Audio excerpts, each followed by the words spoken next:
በመጀመሪያ ፍርሃት ወደኛ የሚመጣበት ምክንያት ኃጢአት መስራት በጀመርን ጊዜ ነው። ኃጢአት ማለት የቃሉ ትርጉም ኃጥ ከሚለው የግዕዝ ግስ የተገኘ ነው። ኃጥ ያጣ ማለት ነው። ኃጢአት ማለት ማጣት ማለት።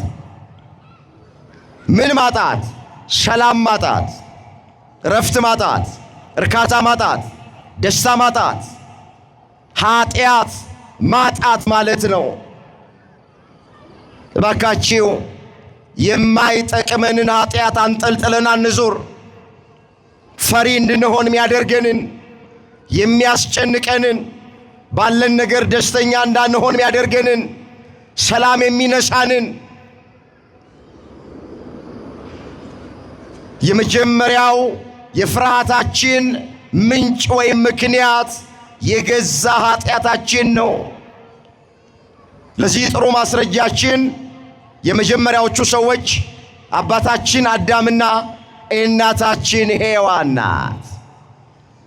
እግዚአብሔር ሁላችን ታሪኩ እንደምናውቅ አዳምና ሔዋንን ከፈጠራቸው በኋላ ወደ ገነት አስገባቸው። ብዙ ትእዛዝ አላዘዛቸውም። አንድ ትእዛዝ ብቻ ነው የሰጣቸው። በገነት ውስጥ ካለው የዛፍ ፍሬ ሁሉ ትበላላችሁ፣ ነገር ግን መልካምና ክፉን ከሚያስታውቀው የዛፍ ፍሬ እንዳትበሉ፣ ከሱ በበላችሁ ቀን ሞትን ትሞታላችሁ አለ እግዚአብሔር። ይህን ትእዛዝ አዳምና ሔዋን ለ7 ዓመት 3 ወር 17 ቀን ብቻ ነው የጠበቁት። ከዚህ ጊዜ በኋላ አትብሉ የተባሉትን የዕፀ በለስ ፍሬ ቆርጠው በሉ፣ እምነት አጎደሉ፣ የእግዚአብሔርን ትእዛዝ ተላለፉ፣ ጸጋቸው ተገፈፈ። ጸጋ እግዚአብሔርን ለብሰው ነበር የሚኖሩት። በቁሙ የሚለብሱት ልብስ አልነበረም፣ የእግዚአብሔርን ጸጋ ነበር የሚለብሱት። ከውድቀት በኋላ ከኃጢአት በኋላ ለእግዚአብሔር አልታዘዝም ካሉ በኋላ ጸጋቸውን እግዚአብሔር ወሰደ። ወዲያው ወደ ገነት መጣና አምላካችን ድምፁን አሰማ። እንዲህ እያለ ይጣራ ጀመረ። አዳም አዳም ወዴት ነው ያለኸው አለው። ኦሪት ዘፍጥረት ምዕራፍ 3 ቁጥር 10 ላይ የተመዘገበ ቃል። ወዴት ነው ያለኸው አለው። ቃሉ ያላዋቂ ሰው ንግግር ይመስላል። ወዴት ነው ያለኸው የሚለው ቃል ለእግዚአብሔር ባህሪ የሚነገር ቃል አይደለም። ግን ሊቃውንት ምን ይላሉ? አዳም አዳም ወዴት ነው የሚለው ቃል በአዲስ ኪዳን በዘመነ ስጋዌ ከድንግል ማርያም ተወልዶ የጠፋውን ልጅ እንደሚፈልገው የሚያጠይቅ ቃል ነው ይላሉ። ወዴት ነው ያለኸው አለው። ወዴት ይሆን ያለነው እኛ? አዳም እንዲህ ብሎ መለሰ። በገነት ድምፅህን ሰማው፣ ራቁቴን ስለሆንኩኝ ፈራሁኝ አለ። እስኪ ይህን ቃል አብረን እንበለው። በገነት በሉ እስኪ። ድምፅህን ሰማው፣ ራቁቴን ስለሆንኩኝ ፈራሁኝ። ምን አልኩኝ? ስለዚህ ሁላችሁ በመጀመሪያ ሰው የሚፈራው አታድርግ የተባለውን ሲያደርግ ነው። ኃጢአት ሲሰራ አድርግ የተባለውን ሳያደርግ ነው። ለምን? ኃጢአት ማለት በሁለት መንገድ ነው የሚፈጸመው። የመጀመሪያ አታድርጉ የተባልነውን ካደረግን ኃጢአት ነው። አታመንዝሩ ተብለናል። ስናመነዝር ከተገኘን ኃጢአት ነው። አትስረቁ ተብለናል። ስንሰርቅ ከተገኘን ኃጢአት ነው። አትስከሩ ተብሏል። ጠጥተን ከሰከርን ኃጢአት ነው። አትመኙ ተብሏል። ስንመኝ ከተገኘን ኃጢአት ነው። የመጀመሪያው የኃጢአት ትርጉም አታድርጉ የተባለውን ማድረግ ነው። ሁለተኛ ኃጢአት ማለት አድርጉ የተባለውን አለማድረግ ነው። ለምሳሌ ባልንጀራህን እንደ ራስህ አድርገህ ምን አድርግ? ጨርሱት። ምን አድርግ? ባልንጀራህን እንደ ራስህ አድርገህ ውደድ። ባልንጀራን እንደ ራስ አድርጎ አለመውደድ ኃጢአት ነው። የሰንበትን ቀን ትቀድሰው ዘንድ አስብ። ሰንበትን አለማክበር ኃጢአት ነው። ስለዚህ ኃጢአት አድርጉ የተባልነውንም አለማድረግ ኃጢአት ነው። ያዕቆብ እንዲህ አለ፣ በጎ የሆነውን ነገር አውቆ ለማያደርገው ለዚያ ሰው ኃጢአት ይሆንበታል። ማብላት እየቻልን አለማብላት፣ ማጠጣት እየቻልን አለማጠጣት፣ የታረዘውን ማልበስ እየቻልን እግዚአብሔር ባርኮን በታረዘው ላይ የምንጨክንበት ከሆነ ኃጢአት ነው። ይሄ አድርጎ የተባልነውን አለማድረግም ኃጢአት ነው።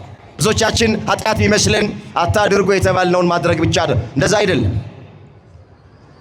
እንመለስ።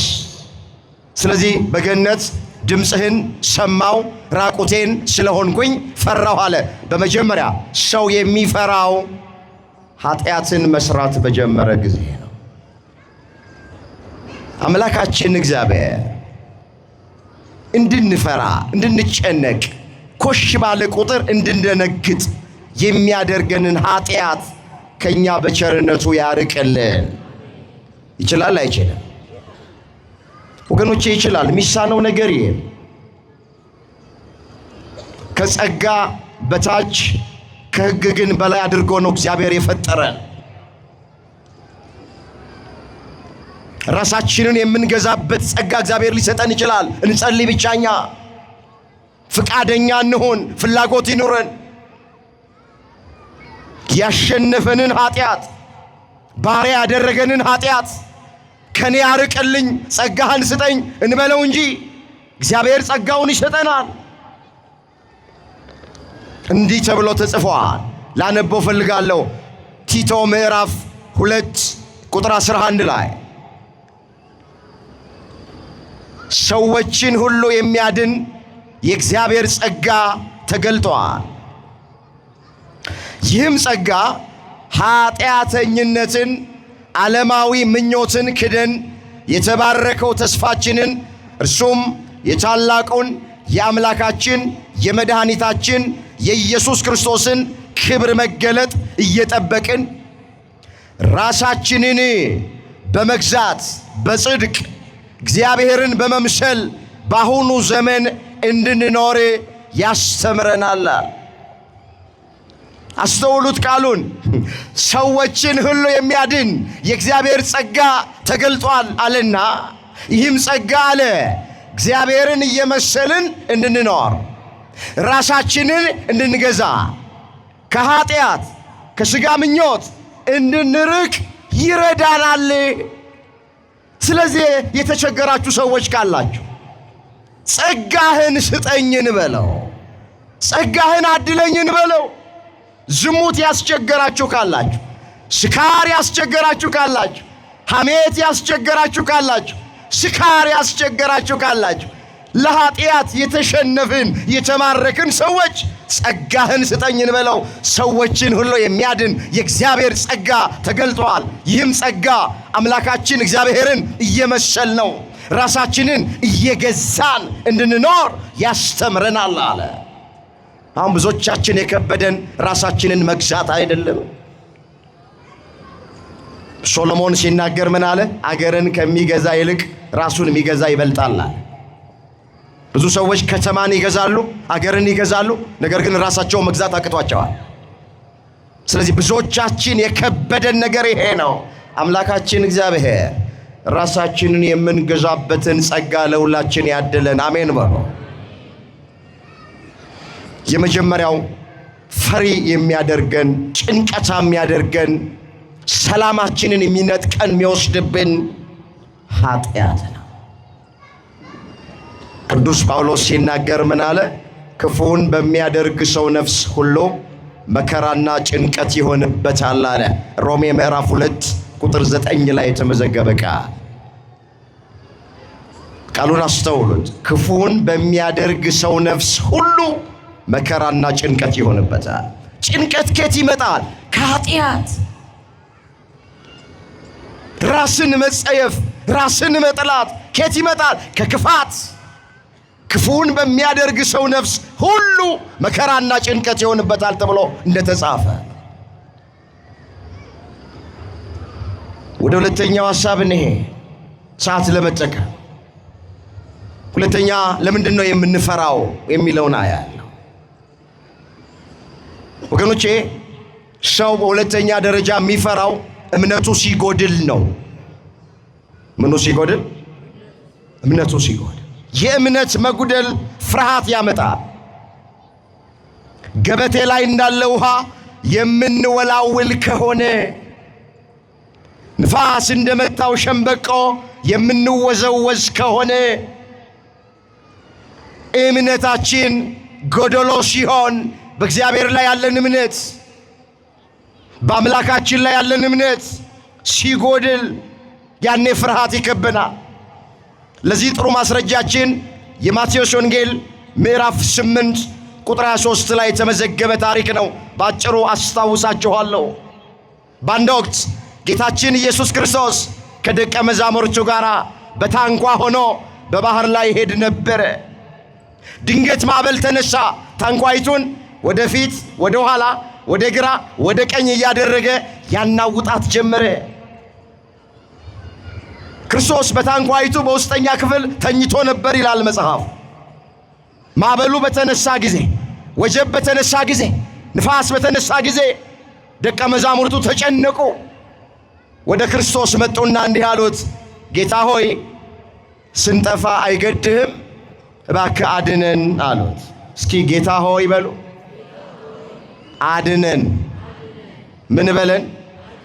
እግዚአብሔር ከምናቀውም ከማናቀውም ክፉ ነገር ሁላችንን በቸርነቱ ያድነን። ጌታ ሆይ አድነን አሉና አስነሱት፣ ቀሰቀሱት። እሱም ተነስቶ ምፈልገውን ቃል ተናገረ። እናንተ እምነት የጎደላችሁ ስለምን ትፈራላችሁ አላቸው። እስኪ እናንተ በሉ። እምነት የጎደላችሁ ስለምን ትፈራላችሁ? ምን የጎደላችሁ? ለዚህ ነው የእምነት መጉደል ፍርሃት ያመጣል ያልኳችሁ። ምን ማለቱ ነው? እናንተ እምነት የጎደላችሁ ስለምን ትፈራላችሁ ማለት እሱ ከኛ ጋር እያለ ምንም አልሆንም ለምን አትሉም? አምላካችን ከኛ ጋር እያለ፣ ጌታችን ከኛ ጋር እያለ፣ መምህራችን ከኛ ጋር እያለ ምንም አይገጥመንም። ታንኳይቱ አትገለበጥም። ማይበል ወጀብ ንፋሱ አያጠፋንም። ለምን አላላችሁም? እናንተ እምነት የጎደላችሁ ስለምን ትፈራላችሁ ብሎ አለማመናቸውን ገሰጸው። ስለዚህ በሁለተኛ ደረጃ ፍርሃት ወደኛ የሚመጣው እምነታችን ሲጎድል ነው። በሁለት ልባችን ማነከስ ስንጀምር ነው። ገበቴ ላይ እንዳለ ውሃ ስንወላውል ያን ጊዜ ፍርሃት ይከበናል። ወደ መፍትሄው ልምጣ እስኪ ጊዜ ለመጠቀም። ከፍርሃት ለመራቅ ከጭንቀት ለመራቅ ምን እናድርግ? መፍትሄው ምንድን ነው? መጽሐፍ ቅዱስ ስለዚህ ምን ይላል? በመጀመሪያ ከፍርሃት ለመራቅ ሳናቋርጥ እንጸልይ። ሳናቋርጥ ምን እንበል ወገኖቼ? የሚጸልይ ሰው የሚጨምረው ነገር እንኳን ባይኖር የሚቀንሰው ነገር ግን አለ። ምን እንቀንሳለን ካላችሁኝ፣ ፍርሃትን እንቀንሳለን፣ ጭንቀትን እንቀንሳለን፣ ብቸኝነትን እንቀንሳለን፣ ድብርትን እንቀንሳለን። ስለዚህ ስንጸልይ የምንጨምረው ነገር እንኳን ባይኖር ምንቀንሳቸው ነገሮች አሉ። ባካችሁ ጸሎታችሁን አታቋርጡ። ጸሎት አይቋረጥም። ምን አለ ሐዋርያው? ሳታቋርጡ ጸልዩ፣ በሁሉ ደግሞ አመስግኑ አለ። እዛ አንደኛ ተሰሎንቄ ምዕራፍ 5 ቁጥር 18 ላይ የተመዘገበ ቃል። እስኪ ቃሉን አብራችሁኝ በሉ። ሳታቋርጡ በሉ እስኪ። ጸልዩ፣ በሁሉ ደግሞ አመስግኑ። በሁሉ ምን በሉ? በሁሉ ማን የተመሰገነ ይሁን? ክርስቲያን በሁሉም አመስጋኝ ነው። ሲሞላ፣ ሲጎድል፣ ሲያገኝ፣ ሲያጣ፣ በሐዘን፣ በደስታ፣ በሙላት፣ በጉድለት፣ በመክበር፣ በመዋረድ፣ በከፍታ፣ በዝቅታ ጊዜ ማንን ያመሰግናል? እስኪ ያመስግኑት። ስለ ሁሉ እግዚአብሔር የተመሰገነ ይሁን። ሲሞላልን ብቻ አይደለም የምናመሰግነው። ባካችሁ እግዚአብሔር ሲባርከን፣ እግዚአብሔር ከጉድለታችን ሲሞላን፣ እንባችንን ሲያብስ፣ እንቆቅልሻችንን ሲፈታ፣ ታሪካችንን ሲቀይር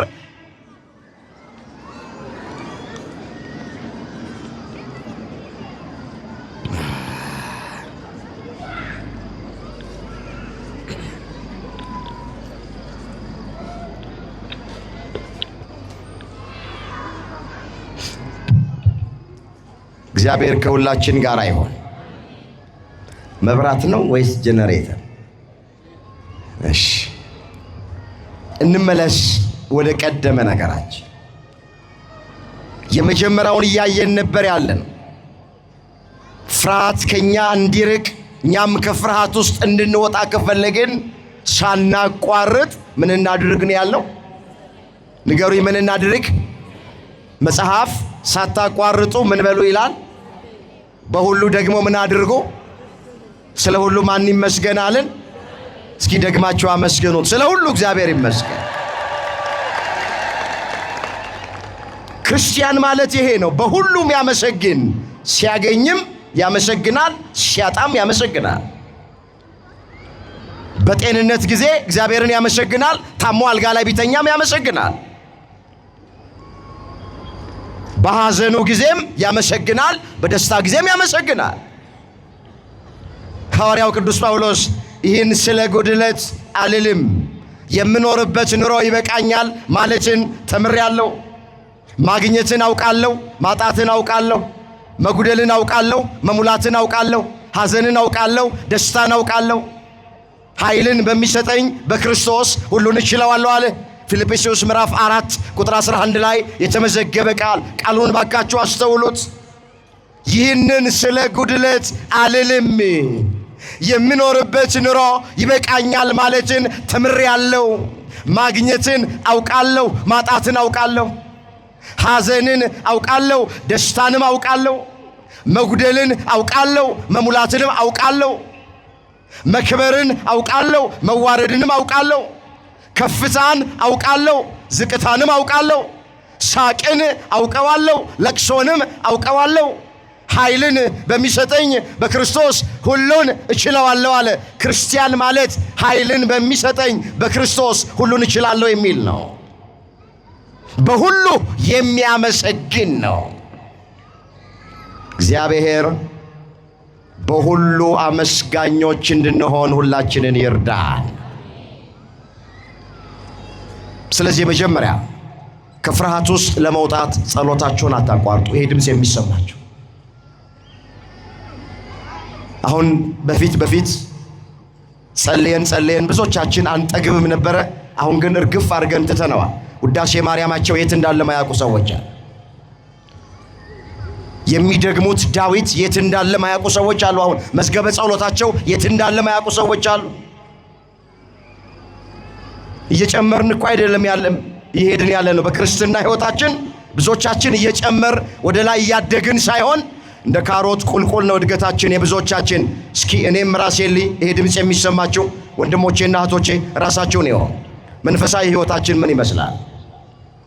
ክርስትናችን ምን ይመስላል? ጸሎት እየጨመርን ነው ወይስ እየቀነስን ነው?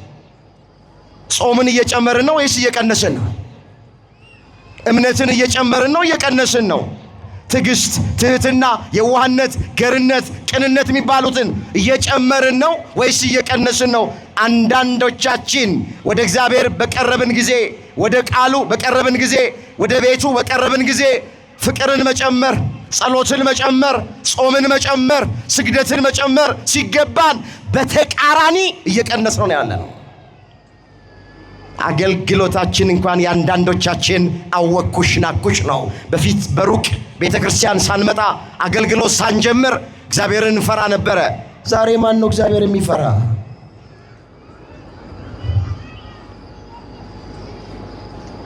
አምላካችን እግዚአብሔር ክርስትናችንን ወደ ታች ሳይሆን ወደ ላይ እንድናድግ ሁላችንን በቸርነቱ ይርዳ። ይኸውላችሁ ክርስትና እንደ ብረት ምጣድ ሳይሆን ይላሉ አባቶች እንደ ሸክላ ምጣድ ነው ይላል። ታውቃላችሁ ብረት ምጣድ የሚባለው እሳት ላይ ገና ቁጭ ስታደርጉት ይግላል። ከእሳት ላይም እንዳወረዳችሁት በፍጥነት ይቀዘቅዛል። የአንዳንዶቻችን ክርስትና የብረት ምጣድ አይነት ነው። የሸክላ ምጣድ ግን እሳት ላይ ስታደርጉት እንጨት ጨርሶ ነው የሚሞቀው። ቀስ ብሎ ከእሳት ላይም ካወረዳችሁት በኋላ ወይም ፍሙን ካጠፋችሁት በኋላ የሸክላ ምጣድ ቀስ ብሎ ነው የሚቀዘቅዘው። እናቶቻችን እሳቱ ከጠፋ በኋላ በሸክላ ምጣድ ላይ ብዙ እንጀራ ይጋግራሉ። የብዙዎቻችን ክርስትና እንደ ብረት ምጣድ ነው። ስሜታውያንን ችኩሎችንን የመጣን ሰሞን ጸሎቱ ሁሉ አይቀርንም። መዝገበ ጸሎቱን፣ መልካ መልኩን፣ ድርሳናቱን፣ ገድላቱን፣ ዳዊቱን እናደርሰዋለን። እየቆየን ስንሄድ እየቀነስን እንመጣለን። ጾሙን እየቀነስን፣ ጸሎቱን እየቀነስን፣ መንፈሳዊነቱን እየቀነስን፣ አገልግሎቱን እየቀነስን እንመጣለን። እንዲህ ካለ ክርስትና መድኃኔዓለም ይጠብቀን። ስለዚህ የመጀመሪያው መፍትሄ ከፍርሃት ውስጥ ለመውጣት ለመራቅ፣ ከጭንቀት ለመገላገል ጸሎት። ለምን ጸሎት ማለት ከማን ጋራ ማውራት ነው? ከማን ጋራ መነጋገር ነው? ሐሳብን ለማን ማቅረብ ነው?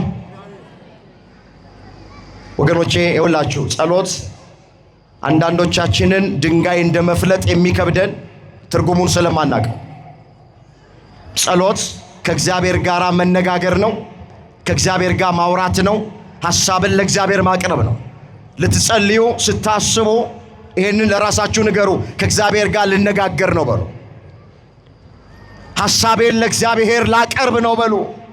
ያኔ ይሄ የድካም መንፈስ፣ የመሰልቸት መንፈስ፣ የመዛል መንፈስ ከኛ ይርቃል። አንድ ጊዜ እስክንቆም ድረስ ነው ለጸሎት። ተቀመጡ አይለንም። እስክንጀምረው ድረስ ነው። አማትበን እስክንጀምር ድረስ ነው። አማትበን ጸሎቱን በስመ አብ ብለን ከጀመርን አናቋርጠውም። ወደ ሁለተኛው ልሄድ።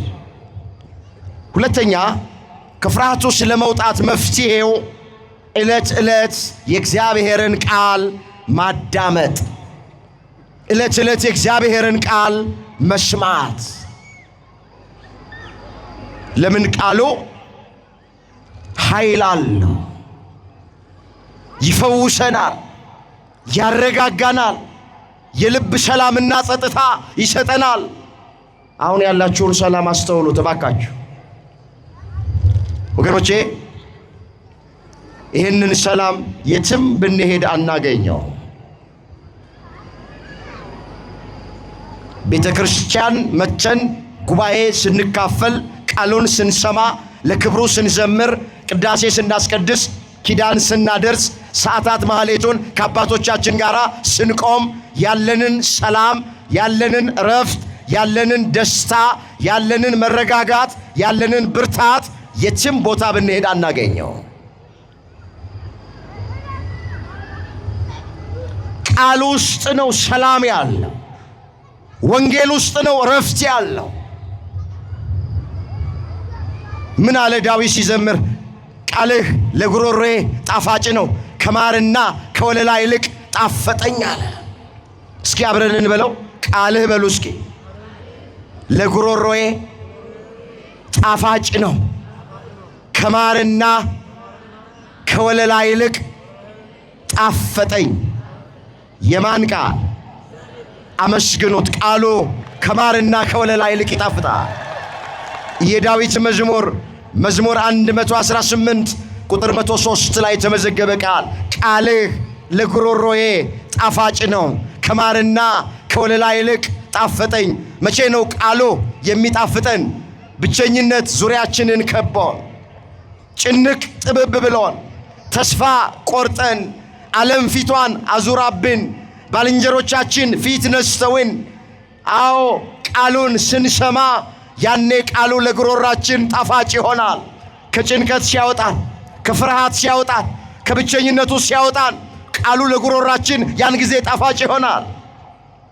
ስለዚህ ሁለተኛው መፍትሄ የእግዚአብሔርን ቃል ማዳመጥ፣ የእግዚአብሔርን ቃል መስማት። እባካችሁ ቃሉን መስማት ማንም የማይቀማን በጎ ዕድል ነው። ትዝ ይላችኋል ጌታችን ኢየሱስ ክርስቶስ አልዓዛርን በጣም ይወደው ስለነበረ ከመሞቱ በፊት ሊሰናበተው ወደ ቢታንያ ሄደ። እቤት ገባ። ሁለት እህቶች ነበሩት አልዓዛር፣ ማርታና ማርያም የሚባሉ። ልክ ጌታ ቤት በገባ ጊዜ የአልዓዛር እህት ማርያም ከእግሩ ስር ቁጭ ብላ ቃሉን ታደምጥ ነበረ፣ ትማር ነበረ። ማርታ ደግሞ በጓዳ ውስጥ እሱን ለማስተናገድ ሽሩጉድ ትላለች። ማርያም ቃሉን ትሰማለች፣ ማርታ በጓዳ የሚያስፈልገውን ትሰራለች። ወጥታ ስትመለከታት እህቷ ማርያም ቁጭ ብላ ቃሉን እየሰማች ነው። እንዲህ አለች፣ ጌታ ሆይ አለችው፣ እኔ ብቻዬን ስደክም አላሳዝንህም? ምንም አይገድህም? እህቴ ማርያም እንድትረዳኝ እንድታግዘኝ ለምን አትሰዳትም? ለምን አትልካትም? አለች ማርታ።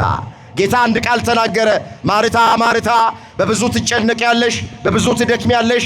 የሚያስፈልገው ጥቂትና አንድ ነገር ብቻ ነው። እህትሽ ማርያምስ ማንም የማይቀማትን በጎ ዕድል መረጠች አለ። ይሄ በጎ ዕድል ወገኖቼ ቃሉን መስማት ነው። ቀላል እንዳይመስላችሁ የእግዚአብሔርን ቃል መስማት፣ ቃሉን ማዳመጥ፣ በእንደዚህ አይነት ጉባኤ መገኘት ቀላል እንዳይመስላችሁ። የሉቃስ ወንጌል ምዕራፍ 10 ቁጥር 40 ላይ የተመዘገበ ቃል። ስለዚህ ሁለተኛው መፍትሄ ቃሉን ዕለት ዕለት ማዳመጥ፣ ቃሉን ዕለት ዕለት መስማት፣ ከቤተ ክርስቲያን አለመለየት፣ ከጉባኤ አለመለየት። የግድ በእነዚህ አይነት ጉባኤ ብቻ አይደለም ቃሉን የምንሰማው። ፍላጎት ካለን እጃችን ላይ ባለችው ትንሽ ስልክ ባለንበት ቦታ ሆነን ቃሉን ማዳመጥ፣ መስማት፣ መማር እንችላለን።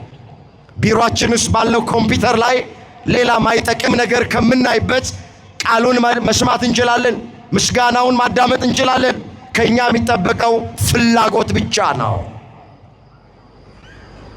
አምላካችን እግዚአብሔር ከቃሉ እንዳንርቅ ሁላችንን በቸርነቱ ይርዳን።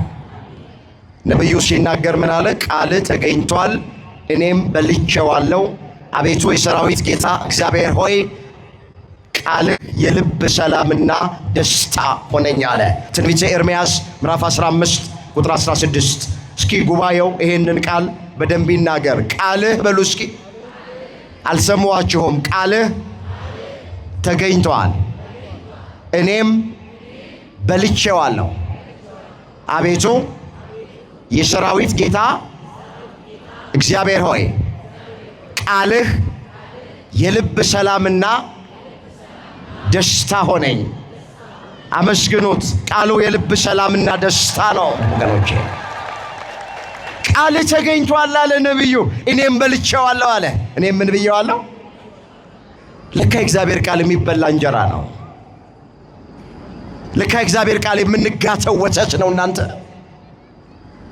ለካ እግዚአብሔር ቃል የምንጠጣው ውሃ ነው፣ የምንቆርጠው ጮማ ነው። ለካ የእግዚአብሔር ቃል ሰው በእንጀራ ብቻ አይኖርም በእግዚአብሔር ቃል ጭምር ተብሎ ተጽፏል።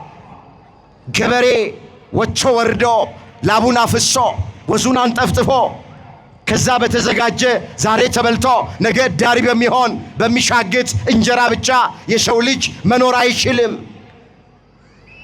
እሱ ለስጋችን ለቁመተ ስጋ ያስፈልገናል። ነፍሳችን የምትራበው የእግዚአብሔርን ቃል ነው። የነፍስ ምግቧ የእግዚአብሔር ቃል ነው። ስለዚህ ቃሉን ስናደምጥ፣ ቃሉን ስንሰማ፣ ቃሉን ስንበላ ወገኖቼ ፍርሃት ከኛ ይርቃል፣ ጭንቀት ከኛ ይርቃል፣ ሰላም እናገኛለን፣ እንረጋጋለን። ምስክሮቹ እኛ ነን። አሁን ያላችሁን ሰላም አስተውሉት። ይሄ ሰላም የትም ቦታ ቢኬድ አናገኘው። ሶደሬና ላንጋኖም ብንሄድ አናገኘውም ወገኖቼ። መዝናኛ ቦታዎችን ብንሄድ አናገኘውም። እዛ የምናገኘው ሰላም ታይቶ የሚጠፋ ብልጭ ብሎ ድርግም የሚል ነው። በእግዚአብሔር ቤት ውስጥ ሆነን ቃሉን በመስማት ግን የምናገኘው ሰላም እውነተኛ ሰላም ነው። ዘለቄታ ያለው ሰላም ነው። የሚያሳርፍ ሰላም ነው። ይህን ሰላም እግዚአብሔር ለሁላችንም ያድለን። ሶስተኛና የመጨረሻውን አያለው። ፍርሃት ከኛ እንዲርቅ ምን እናድርግ? ወገኖቼ እግዚአብሔር ከኛ ጋር እንዳለ እንመን።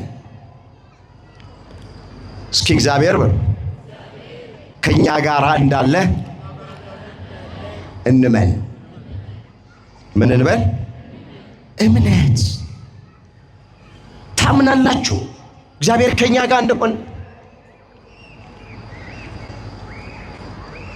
ይሄ ነው የወላችሁ መጠቅለያው ይሄ ነው። የትምህርቱም ዓላማ ይሄ ነው። እግዚአብሔር ከኛ ጋር እንደሆነ ማሳየት ነው። ኮሽ ባለ ቁጥር የምንደነግጠው፣ የገዛ ጥላችንን እያየን የምንፈራው፣ በሆስፒታል አጠገብ ስንሄድ የምንፈራው፣ የፖሊስ ሳይረን ስንሰማ የምንደነግጠው፣ በዓለም ላይ ስለሆነው ነገር፣ በሀገር ላይ ስላለው ነገር፣ በቤተ ክርስቲያኒቱ ስለሚሆነው ነገር ወገኖቼ የምንፈራበት ምክንያት እግዚአብሔር ከኛ ጋር እንዳለ ስለማናመን ነው። የእምነት መጉደል ነው። ለዚህ እኮ ነው መጽሐፍ ልባችሁ አይታወክ አለና በእግዚአብሔር እመኑ አለ። የዮሐንስ ወንጌል ምዕራፍ 14 ቁጥር 1 ላይ ልባችሁ አይታወክ አለ። ምን ማለት ነው? ልባችሁ አይታወክ ማለት ልባችሁ አይፍራ ማለት ነው። ልባችሁ አይደንግጥ። መፍትሄው እዚሁ ጋር ነው። በእግዚአብሔር እመኑ። በማን እመኑ? እግዚአብሔር ከኛ ጋር እንደሆነ ማመን፣ እምነት። እግዚአብሔር አይጥለኝም፣ እግዚአብሔር አይተወኝም፣ እግዚአብሔር አይዘነጋኝም፣ እግዚአብሔር አይረሳኝም፣ ከኔ ጋር አለ ብሎ ማመን። ያኔ ምንም ነገር በሕይወታችን ይግጠመን አንጨነቅም፣ አንፈራም። እሱ ምንም ነገር ቢገጥመን ከዛ ውስጥ እንደሚያወጣን እናምነዋለና። እሳት ቢነድ እሳቱ እንደሚያጠፋ፣ ወደ አናብስት ጉድጓድ ውስጥ ብንጣል የአናብስቱን አፍ እንደሚዘጋ፣ ባህር ውስጥ ብንጣል ባህሩ እንደማያሰጥመን እናምናለን። ምን ይላል መጽሐፍ? ኢሳይያስ 43 ቁጥር 1 ላይ እስራኤል ሆይ ተቤዥቻለሁና አትፍራ፣ አንተ የኔ ነህ። በውሃ ውስጥ ባለፍክ ጊዜ ውሃው አያሰጥምህም፣ በእሳት ውስጥ በሄድክ ጊዜ ነበልባሉ አይፈጅህም፣ እሳቱም አያቃጥልህም። እኔ አምላክህ እግዚአብሔር መድኃኒትህ ነኝና እኔ ካንተ ጋራ ነኝና አትፍራ ይላል። እስኪ እኔ በሉ፣ ካንተ ጋራ ነኝና አትፍራ። እግዚአብሔር አትፍሩ ይበለን። ተቤዥቼሃለሁና አትፍራ አለው ያዕቆብን። አንተ የኔ ነህ አለ። አንተ የማን ነህ? እኛ የማን ነን? ወገኖቼ እኛ እኮ የእኛ አይደለንም። እኛ እኮ እግዚአብሔር ነን። በጥንተ ተፈጥሮ የፈጠረን እግዚአብሔር ነው። በእጆቹ ያበጃጀን፣ በመዳፎቹ የቀረጸን፣ ግሩምና ድንቅ አድርጎ የሰራን፣ በአፍንጫችን የሕይወት እስትንፋስ እፍ ብሎ ሕያው ያደረገን እግዚአብሔር ነው። እኛ የኛ አይደለንም፣ የእግዚአብሔር ነን። ለምንድን ነው የምንፈራው? በአዲስ ኪዳንም ጌታችን ኢየሱስ ክርስቶስ ሥጋውን በመቁረስ ደሙን በማፍሰስ በአዲስም ተፈጥሮ የፈጠረን ኢየሱስ ክርስቶስ ነው። እኛ የኛ አይደለንም። አንተ የኔ ነህ፣ ተቤዥቼሃለሁና አትፍራ። አዲስ ኪዳን ላይ ደግሞ ምን አለ ሐዋርያው? ሮሜ 14 ቁጥር 7 ላይ ማንም ለራሱ አይኖርም፣ ማንም ለራሱ አይሞትም። በሕይወት ሆነን ብንኖር ለጌታ እንኖራለን፣ ብንሞትም ለጌታ እንሞታለን አለ። እኛ የኛ አይደለንም ባካችሁ፣ እኛ የእግዚአብሔር ነን። በደሙ ገዝቶናል። መጽሐፍ በዋጋ ተገዝታችኋልና የራሳችሁ አይደላችሁም። በዋጋ ተገዝተናል። ዋጋው ብር አይደል፣ ዋጋው ወርቅ አይደል፣ ዋጋው እንቁ አይደል።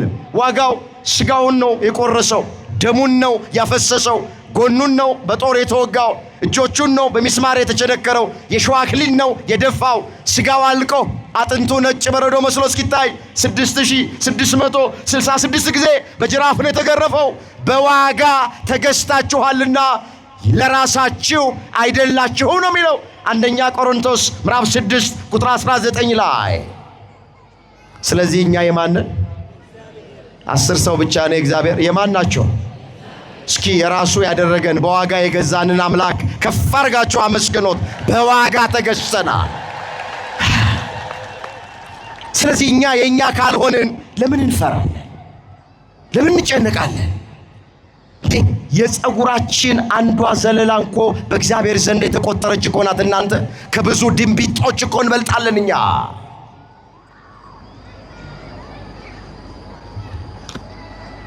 ምንድን ነው የሚለው እዚህ የማቴዎስ ወንጌል ምዕራፍ 10 ላይ የተመዘገበ ቃል እንደዚህ ይላል፣ የእናንተስ የራሳችሁ ፀጉር ሁሉ እንኳን ተቆጥሯል። እንግዲህ አትፍሩ፣ ከብዙ ድንቢጦች እናንተ ትበልጣላችሁ። የራሳችሁ ፀጉር እንኳን በእግዚአብሔር ዘንድ የተቆጠረች ናት። ከብዙ ድንቢጦች ደግሞ እናንተ ትበልጣላችሁ። ስለዚህ አትፍሩ። ምን አትበሉ? አትፍሩ። እግዚአብሔር ከኛ ጋር እንደሆነ ስናምን አንፈራም። እንደዚህ እንድናምን መድኃኔዓለም ሁላችንን ይርዳል። እስኪ አንድ ጥያቄ ልጠይቃችሁ። እግዚአብሔር ከኛ ጋር ነው አይደል? አቤት። እስኪ እግዚአብሔር ከኔ ጋር ነው የሚል ሰው እጁን ያሳይ። እስኪ እግዚአብሔር በሉ። ጠላት ይፈር፣ ዲያብሎስ ይፈር፣ እግዚአብሔር ከኔ ጋር ነውና አልፈራም። አመስግኑበት። እግዚአብሔር ከኛ ጋር ነው። ወገኖች አሁን እግዚአብሔር ከኛ ጋር እንደሆነ በዚህ ዘመን ማረጋገጫ ምዕራፍና ቁጥር ያስፈልግ ይሆን? ኑራችን ምስክር አይደለም? ሕይወታችን ምስክር አይደለም እግዚአብሔር ከኛ ጋር መሆኑ? እግዚአብሔር ከኛ ጋር ስላለ እኮ ነው እዚህ የደረስነው። ጠላት ስለሌለብን አይደለም እዚህ የደረስነው። እግዚአብሔር ከኛ ጋር ስላለ ነው እዚህ የደረስነው። እሱ ምስክር ነው እግዚአብሔር ከኛ ጋር ስለመሆኑ። እንደሚጠመደው ወጥመድ፣ እንደሚቆፈረው ጉድጓድ፣ እንደሚበጠበጠው መርዝ፣ እንደሚመከርብን ምክር ቢሆን ኖሮ ማን እዚህ መድረስ ይችል ነበረ? እግዚአብሔር ከኛ ጋር ስለሆነ ወጥመዱን እየበጣጠሰ፣ መርዙን እያከሸፈ፣ ጉድጓዱን እየደፈነ፣ ምክሩን እያጠፋ፣ ነጭ አልብሶ በክብር ይኸው እዚህ ያደረሰን ጠላት እያየ። ክብር ምስጋና ለአምላካችን ለእግዚአብሔር ይሆን። አትጠራጠሩ ኦርቶዶክሳውያን፣ እግዚአብሔር ከቤተ ክርስቲያኗ ጋር አለ። እግዚአብሔር ከኛ ጋር አለ። በፍጹም እኛ ነው የራቅነው እንጂ እሱ ከኛ ጋር ነው ያለው። ምን አለ ዳዊት? እግዚአብሔር ከኛ ጋር ባይሆን ኖሮ እስራኤል እንደዚህ ይበላል። ላነበው ፈልጋለሁ ይህን ቃል አስተውሉት። ይህንን ኃይለ ቃል የዳዊት መዝሙር 123 ቁጥር 1 ላይ እግዚአብሔር ከኛ ጋር ባይሆን እስራኤል እንዲህ ይበል። ሰዎች በእኛ ላይ በተነሱ ጊዜ፣ ቁጣቸው በላያችን በነደደ ጊዜ፣ በዚያን ጊዜ ሕያዋን ሳለን በዋጡን ነበረ። በነፍሳችን ላይ ፈሳሽ ባለፈ ነበረ። በዚያን ጊዜ የጎርፍ ውሃ በነፍሳችን ባለፈ ነበረ። ለጥርሳቸው ንክሻ ያላደረገን እግዚአብሔር ይባረክ። ነፍሳችን እንደ ወፍ ከአዳኝ ወጥመድ አመለጠች። ወጥመድ ተሰበረ፣ እኛም አመለጥን አለ። ክብር ምስጋና ለእግዚአብሔር ይሁን። እሱ ከኛ ጋር ስለሆነ ወጥመዱን በጣጥሶት አስመለጠን የኛ አምላክ። ስለዚህ ይኸውላችሁ ይሄ ድምፅ የሚሰማችሁ ሁላችሁም አትጠራጠሩ፣ እግዚአብሔር ከኛ ጋር ነው። እግዚአብሔር ከማን ጋር ነው? ከማን ጋር ነው? እግዚአብሔር ከኛ ጋር ባይሆን በዚህ የኑሮ ውድነት ማን መኖር ይችላል? እንዴት 5 ልጅ 3 ልጅ ይዞ እንዴት መኖር ይቻላል? በቀን 2 ጊዜ ዕቃ እየጨመረብን እንዴት መኖር ይቻላል? እኔ ይገርመኛል። ያንዳንድ ሰው ደሞዝ 5000 ብር 10000 ብር ነው። 3 እና 5 ልጅ ይዞ ተባርኮ ወር ይደርሳል። አንዳንዱ 200,000 ብር እና ምናምን ደሞዝ እየተቀበለ ወል መድረስ አቅቶት ይበደራል። እኛ በ10,000 ብር ተባርከን 5 ልጅ እያሳደግን ነው። እመኑ እግዚአብሔር ከኛ ጋር ነው። ክብር ምስጋና ለስሙ ይሁን። ከኛ ጋር ነው እግዚአብሔር። ጓዳችንን ሁሉ እየባረክ መሶባችንን እየባረክ ከክፉ ነገር እየጠበቀ እያበላን እያጠጣን እየተንከባከበን በወጀብና በአውሎ ንፋስ ውስጥ መንገድ እያዘጋጀ ከኛ ጋር ስላለ ይኸው እዚህ ደርሰናል። የነገም ተስፋችን ማን ነው? እግዚአብሔር ነው። ስለዚህ እግዚአብሔር ራቀን፣ እግዚአብሔር ተለየኝ፣ እግዚአብሔር ረሳኝ፣ እግዚአብሔር ተወኝ አትበሉ። እሱ ከኛ ጋር አለ። አንድ ቃል ተናገረ ትምህርቴን ጠቅልላል። እስከ መቼ ነው እግዚአብሔር ከኛ ጋር የሚሆነው ስንል እስከ ዓለም ፍጻሜ እግዚአብሔር ከኛ ጋር ነው። በዚህ በማቴዎስ ወንጌል ምዕራፍ 28 ቁጥር 19 ጀምሮ ስትመለከቱ ለደቀ መዛሙርቱ ምን አላቸው? እነሆ እስከ ዓለም ፍጻሜ እኔ ከናንተ ጋር ነኝ አላቸው። እስኪ እስከ ዓለም በሉ ፍጻሜ እኔ ከናንተ ጋር ነኝ። እኔ ከማን ጋር ነኝ? ስለዚህ እስከ ዓለም ፍጻሜ ድረስ እግዚአብሔር ከማን ጋር ነው? በቃ እግዚአብሔር ከኛ ጋር ከሆነ ታዲያ ማን ይቃወመናል? ወገኖቼ እግዚአብሔር ከኛ ጋር ከሆነ ማንም አይቃወመንም ጳውሎስ እንደተናገረ። ስለዚህ እሱ ከኛ ጋር ነው። እኛም በቀሪ ዘመናችን ከእሱ ጋር እንድንሆን መድኃኔዓለም ይርዳን። እኔ ካንተ ጋር ነኝና አትፍራ። አትፍሩ ያለን፣ አትጨነቁ ያለን በዚህ ሁሉ ነገር በከበደበት ዘመን፣ ሁሉ ነገር ተስፋ አስቆራጭ በሆነበት ዘመን በቅድስናው ስፍራ ሰብስቦ ተስፋችንን ያለመለመ ብርታት የሆነን ያጠነከረን በቃሉ ያሳረፈን አምላካችን እግዚአብሔር ስሙ የተመሰገነ ይሁን። የሊቀ ሰማዕታት የቅዱስ ጊዮርጊስ የቅዱስ መርቆሬዎስ በረከት ከሁላችን ጋር ይሁን። የሁላችንን መጨረሻ እግዚአብሔር ያሳምር።